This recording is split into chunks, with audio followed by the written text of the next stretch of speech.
Even if you were not alive on Halloween in 1938, and I was not, you probably have heard of the terror that spread across the country that night over the airwaves of the CBS radio network. Orson Welles directed and narrated the Mercury Theater on-the-air adaptation of H.G. Wells' novel, The War of the Worlds. It was the first radio play ever presented in a news bulletin format, supposedly chronicling the landing of men from Mars in New York City. A strident voice broke into the program with these words: "Ladies and gentlemen, we interrupt our program to bring you a special bulletin from the Intercontinental Radio News." Now, of course, there wasn't any Intercontinental Radio News, but the gullible radio audience was catapulted into mass hysteria, and it spread across the whole nation as if it were actually happening. It took weeks to settle it down, months for people to believe that it didn't really happen.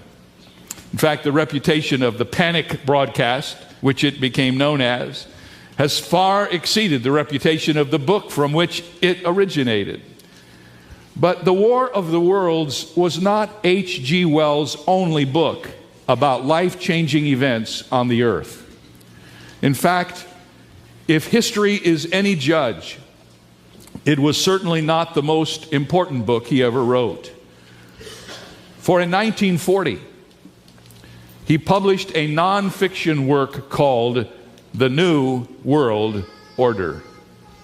In his book, he wrote of the United States of the world and of the need to work out a clear conception of the world order, to dissolve or compromise our differences so that we might set our faces with assurance toward an attainable world peace. Now jump ahead in history to 1977, when space vehicles Voyager 1 and 2 were launched. You may not know that on those vehicles a gold record was attached, which was meant for any intelligent life that might be encountered along the way. Jimmy Carter wrote the message, and here was the message. This Voyager spacecraft was constructed by the United States of America, a community of 240 million human beings among the more than 4 billion who inhabit planet Earth, still divided into nation states, but rapidly becoming a single global civilization. We cast this message into the cosmos, a present from a small distant world. We hope someday, having solved the problems we face, to join a community of galactic civilizations. Thank you very much, Jimmy Carter. Obviously, he believed in the New World Order. But now jump ahead once more to September 11th, 1990. We're getting closer to the present. President George Herbert Walker Bush is addressing the joint session of Congress, which had been called to deal with the Persian Gulf crisis and the federal budget deficit. And in his address, he repeatedly refers to the New World Order. A new partnership of nations has begun, and we stand today at a unique and extraordinary moment. The crisis in the Persian Gulf, as grave as it is, also offers a rare opportunity to move toward an historic period of cooperation. Out of these troubled times, our fifth objective, a new world order, can emerge. At this very moment, they serve together with Arabs, Europeans, Asians, and Africans in defense of principle and the dream of a new world order. 100 generations have searched for this elusive path to peace, while 1,000 wars raged across the span of human endeavor. And today that new world is struggling to be born, a world quite different from the one we've known, a world where the rule of law supplants the rule of the jungle, a world in which nations recognize the shared responsibility for freedom and justice. 4 months after he gave this speech, Bush gave another one. And in that speech, he talked about the New World Order.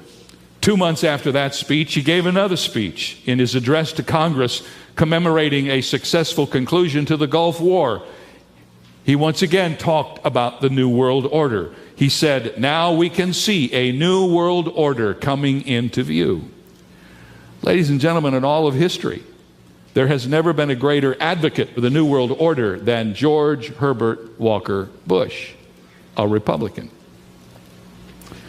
Now fast forward once again to November of 2008, when Nobel Peace Prize winning former Secretary of State and Assistant to the President for National Security, Henry Kissinger, wrote, "Now that the clay feet of the economic system have been exposed, this requires a new dialogue between America and the rest of the world."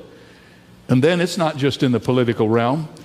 The Pope recently, in his encyclical letter of July 2009, wrote these words: "In the force of the unrelenting growth of global interdependence, there is a strongly felt need, even in the midst of a global recession. There is an urgent need of a true world political authority." He went on to say, "Furthermore, such an authority would need to be universally recognized and to be vested with the effective power to ensure security for all." Even Iranian President Mahmoud Ahmadinejad called for a new world order based on world ideas. Now, what is there about a new world order that unifies the minds of thinkers and scientists and presidents and politicians and religious leaders? Economist and best-selling author Larry Bates writes, "I have said for many years that the term New World Order is merely a code word for one world socialism. As many have observed, the New World Order is not new, nor is it orderly. It is old.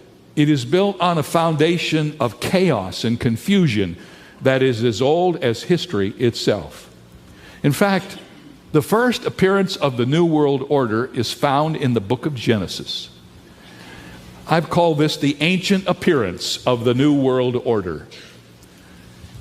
It is in the 11th chapter of Genesis that we encounter this first attempt of a New World Order.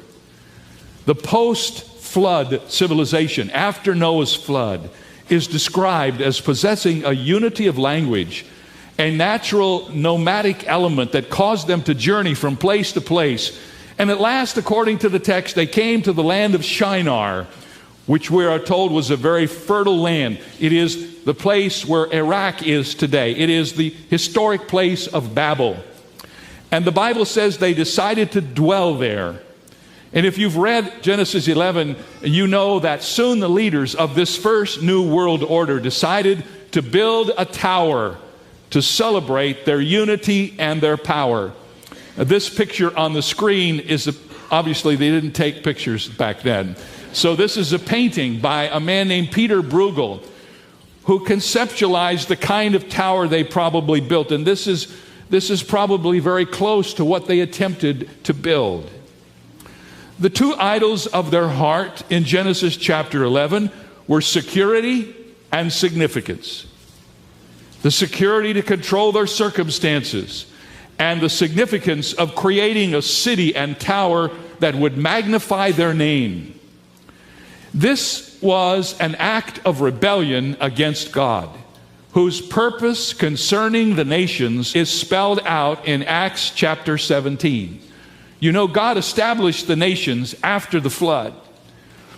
And these people got together and they defied God. It was their purpose to come together in a new world order and literally to build a tower that reached to the heavens. What was wrong with it?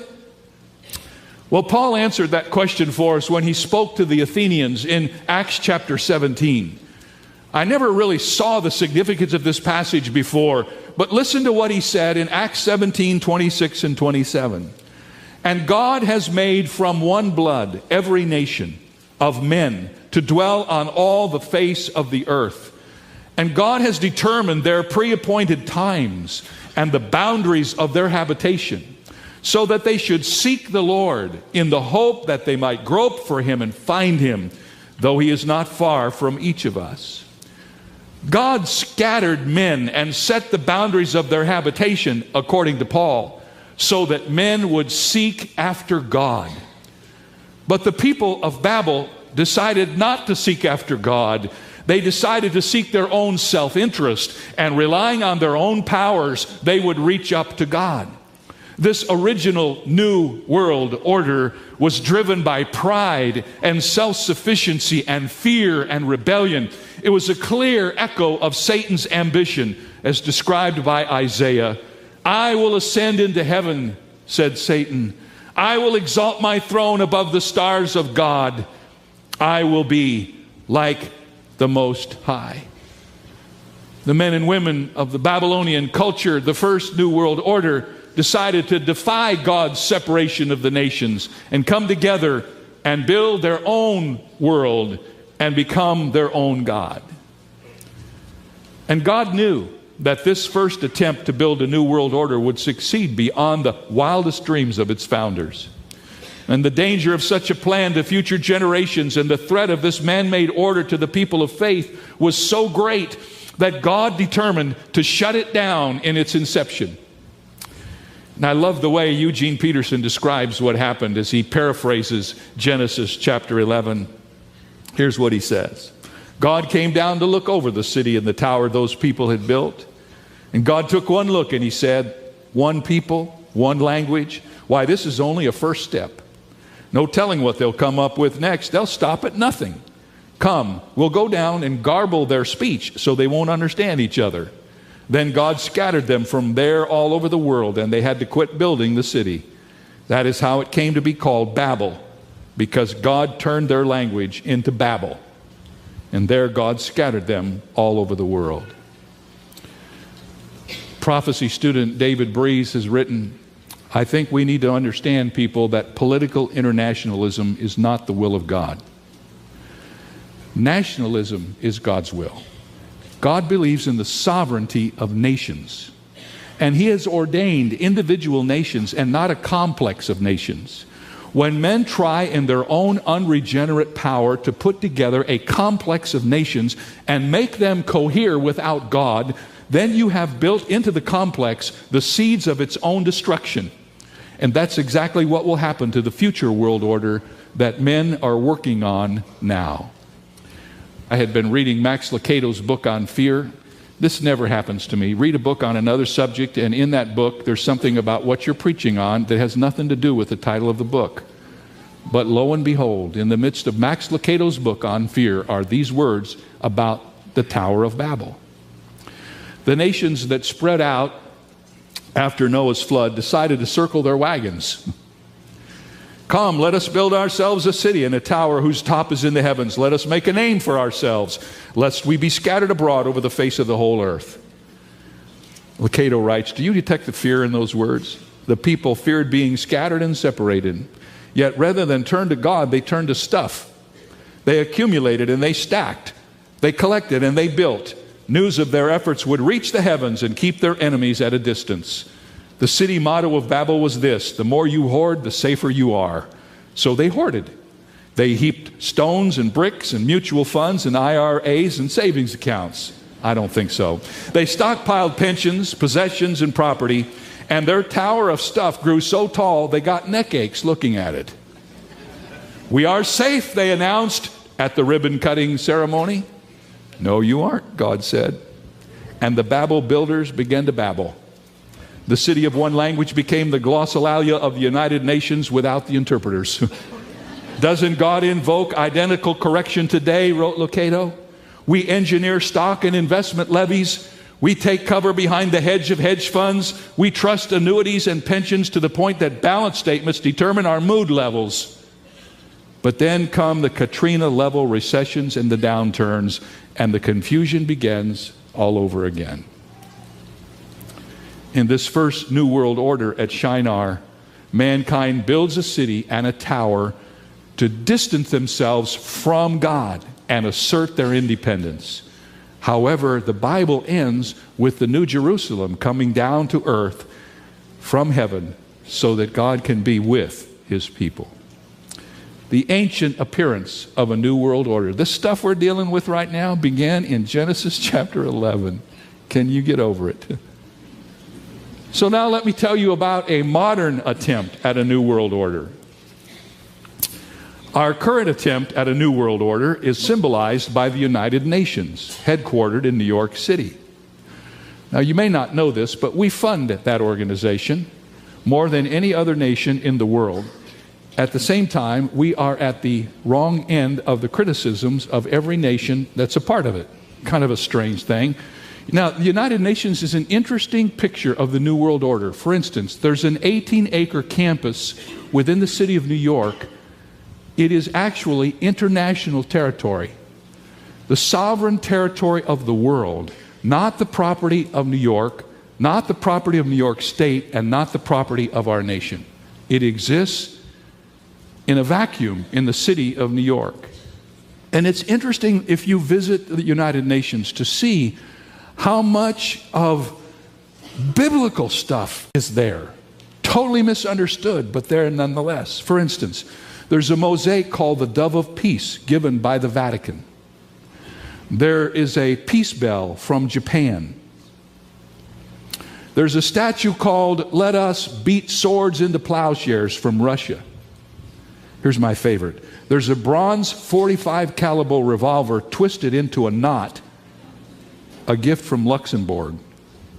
Everywhere you look around the United Nations grounds, there are artist renderings portraying the world's desire for peace. Within the United Nations Security Council, which is primarily responsible for maintaining the peace and security of member nations, is an immense stained glass window, the creation of artist Marc Chagall. It's called the Peace Window. And the window is divided into two spheres by the tree of the Garden of Eden. At the bottom, close to the tree's root, is the snake, while the cross of Christ is depicted at the top right center in the corner. Chagall reportedly took his inspiration for this masterpiece from the Bible. But for all of its good intentions, the United Nations, since its inception, has been an example of bureaucracy run amok. It is overrun with fraud and pointless debates and international mismanagement and ludicrous behavior. For instance, in 2005, under the Secretary General Kofi Annan, the United Nations had been charged with investigating human rights abuses in member nations. In 2006, the Human Rights Commission was put together, including these members: Sudan, Zimbabwe, China, Russia, and Saudi Arabia. Every single one of these countries have themselves been accused of major human rights violations. It sounds like sending the fox to guard the hen house. In Rwanda, the United Nations peacekeepers did nothing to prevent 800,000 Tutsi deaths. In Bosnia, UN peacekeepers failed to protect approximately 8,000 Serbs. In Darfur, some of the worst human rights abuses of recent times continue, despite UN peacekeeper presence. But perhaps the greatest failure of the United Nations is her unfaithfulness to member nations. In 2005, former UN Secretary General Kofi Annan went on record with this pledge of support for Israel. He said, "A United Nations that fails to be at the forefront of the fight against anti-Semitism undermines its future. That obligation binds us to the Jewish people and to the state of Israel." But it was only words, because Israel continues to be the number 2 enemy of the United Nations. And here's a sad illustration of that. Since 1977, every November 29th, the United Nations has held an international day of solidarity with the Palestinian people. But shamefully, the United Nations waited until January 2005 to commemorate the Holocaust of the Jewish people, the worst tragedy in the history of the world, and they reluctantly recognize it. Let's face it, folks. when Hugo Chavez, Mahmoud Ahmadinejad, and Muammar Gaddafi are invited to hold court in the General Assembly, as they did recently, one could hardly consider the UN to be serious about world peace. Now, I have some good news for you. I've talked to you about the ancient appearance of the New World Order, the modern attempt at a New World Order. I want to tell you about the future arrival of a New World Order. Did you know there is a New World Order coming, and it's a good one? In fact, the future New World Order is commonly referred to as the millennium. Now, what is the millennium? You all have heard it. Some of you think the millennium is the period of time during which I preach every Sunday. No, that's not right.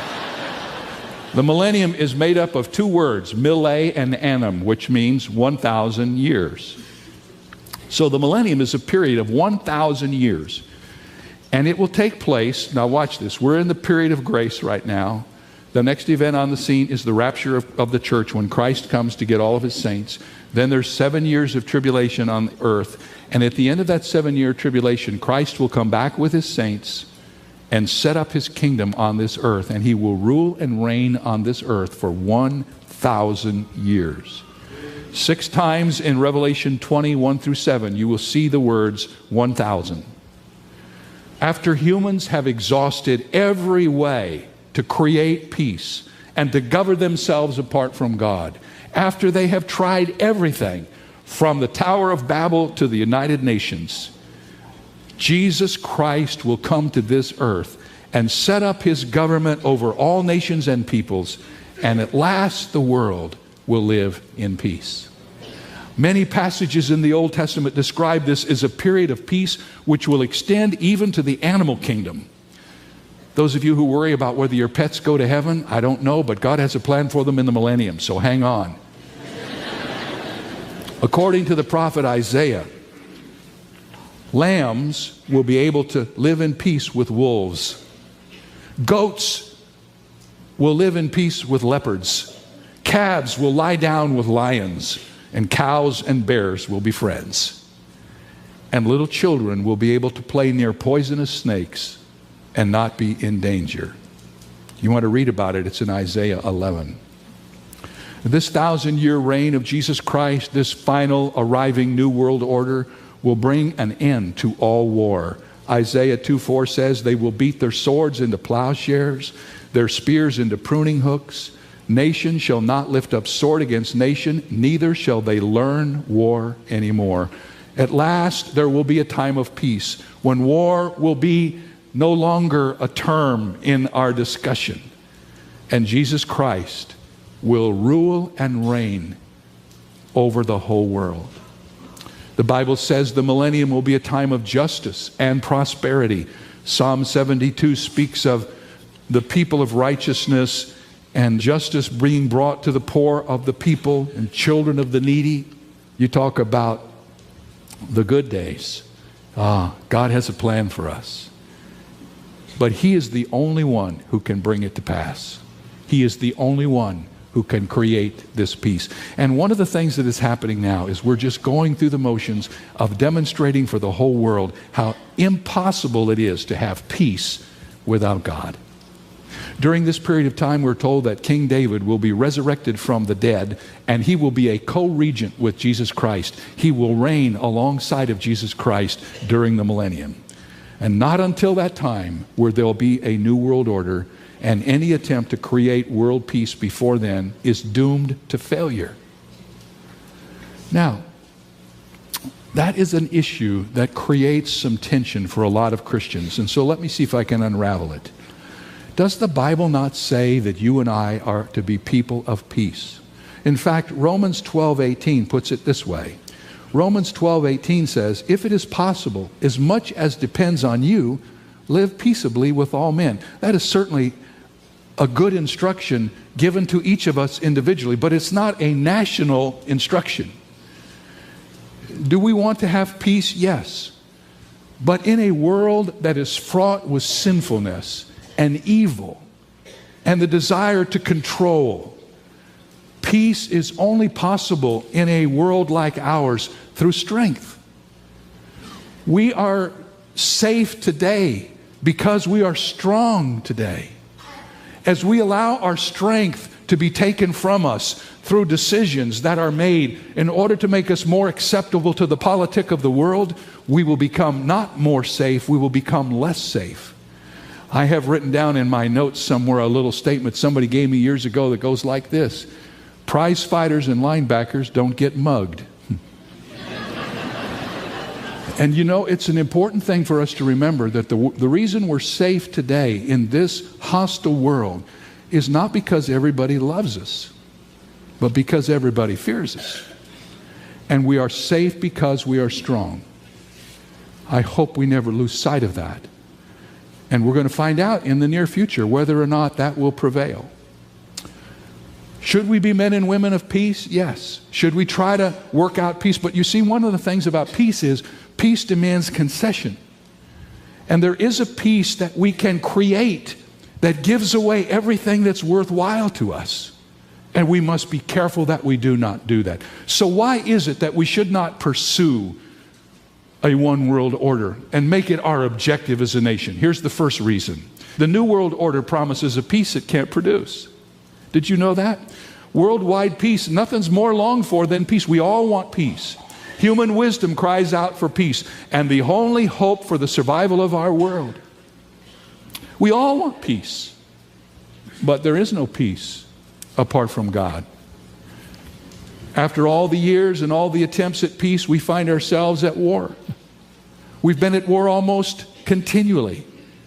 Every peace treaty that we sign with other nations, even including NATO, is violated every time you turn around. As the world conditions continue to worsen, we are heading toward the promise of a peace by a world dictator who will come and say, I will provide peace for you. We know him as the Antichrist. And the Bible says he will use peace to manipulate the world. He will promise peace, and by that time everybody will be so hungry for peace, they'll be willing to give away anything. And he will take control of the world. And that false peace will be in its early stages when Jesus Christ comes back for the church. It will fully unfold at the beginning of the tribulation period. And the Apostle Paul describes that like this: when they say peace and safety, sudden destruction comes upon them as labor pains upon a pregnant woman, and they shall not escape. The Antichrist will use this false promise of peace to lull the nations asleep while he sets up his reign of terror and destruction. And Daniel says, by peace he shall destroy many. By peace he shall destroy. This false peace of the Antichrist represents the very best that man can do without Jesus Christ. Isaiah 57:21 says, there is no peace, says my God, for the wicked. The problem with setting up a new world order is it promises something it can't deliver. You know why? Because every nation that's in the new world order is filled with leaders who have corrupt hearts. The Bible says all men are sinful before God. And every man who gets into a place of leadership wants to control. The Bible doesn't say this, but a long time ago, Lord Acton said it. He said, power tends to corrupt, and absolute power corrupts absolutely. So the quest for power destroys the possibility of world peace. Secondly, it presumes a unity that is impossible. Everybody wants us all to just get along. Can't we just be one? There can never be peace when evil people are the architects. You've heard me say this before. One of my favorite C.S. Lewis quotings is this: no clever arrangement of rotten eggs will make a good omelet. And that's true. It promises a peace it can't produce. It presumes a unity that is impossible. And then what we're learning is it paves the way for a one world leader. And we have seen this happen over the years. We've seen it in history. I wish I had time to tell you the story of Germany and what happened in Germany with Hitler. Everywhere you look in history, you find a similar scenario where people get desperate and they look to a leader, and the leader takes advantage of their desperation and their crisis and leads them to an even worse situation than they could ever have imagined. Today, men and women in this world are looking for a leader. They're looking for someone who can make the pain go away, who can put the money back in their portfolios, who can give them a sense that maybe their children will be all right in the next generation.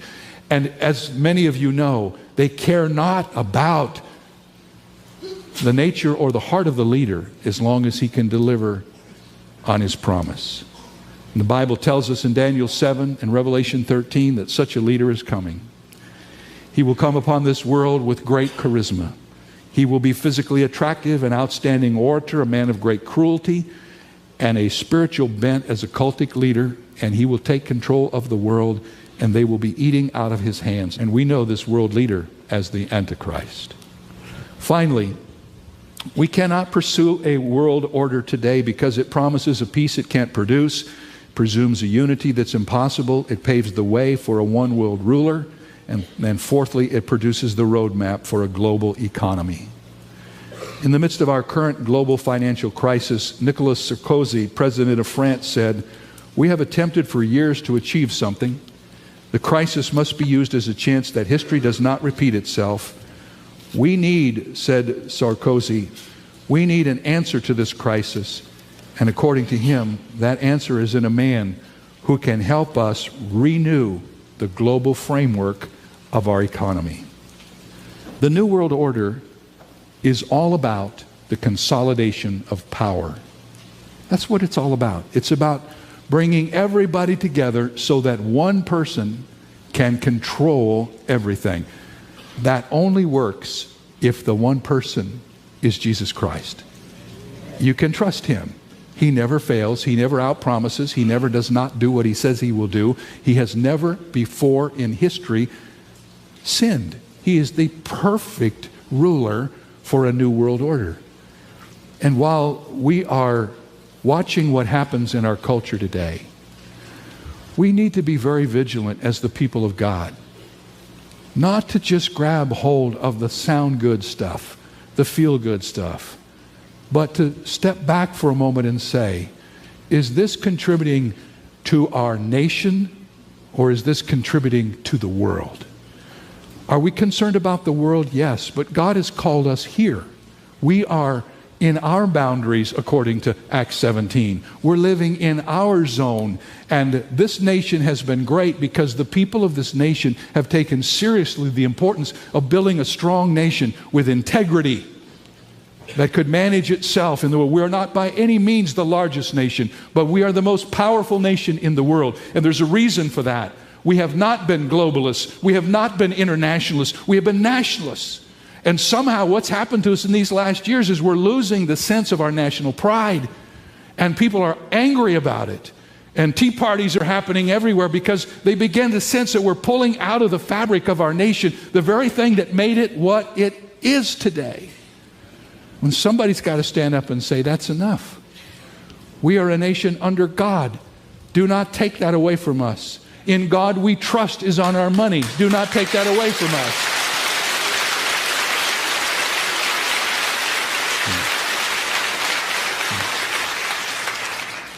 And so in these days, as we look out at what's happening, nobody wants to be a critic. I have no desire to trade in my pulpit for a soapbox. But I want to tell you, I'm concerned as a biblical student that we are falling into the trap of the New World Order that will lead us down a pathway toward destruction. Let's ask God to give us wisdom. And let me just conclude with this. Without Jesus Christ, there is no peace. Do we all understand that? Let me tell you what I mean. Without Jesus Christ, there's no peace in the world. Without Jesus Christ, there's no peace in the nation. Without Jesus Christ, there's no peace in the churches. Without Jesus Christ, there's no peace in the family.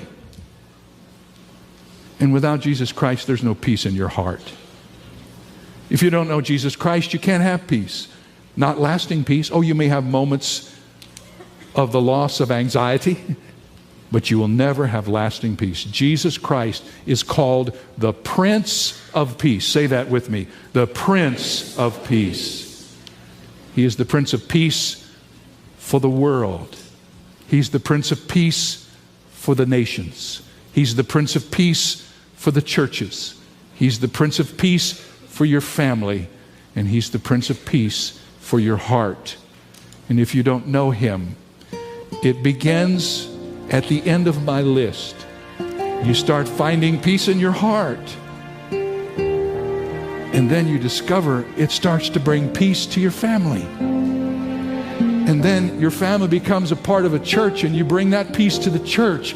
And the church brings the peace to the nations, and the nations bring the peace to the world. But all of it is centered in Jesus Christ. We honor and glorify Him today. He is the one who is the peacekeeper of the world.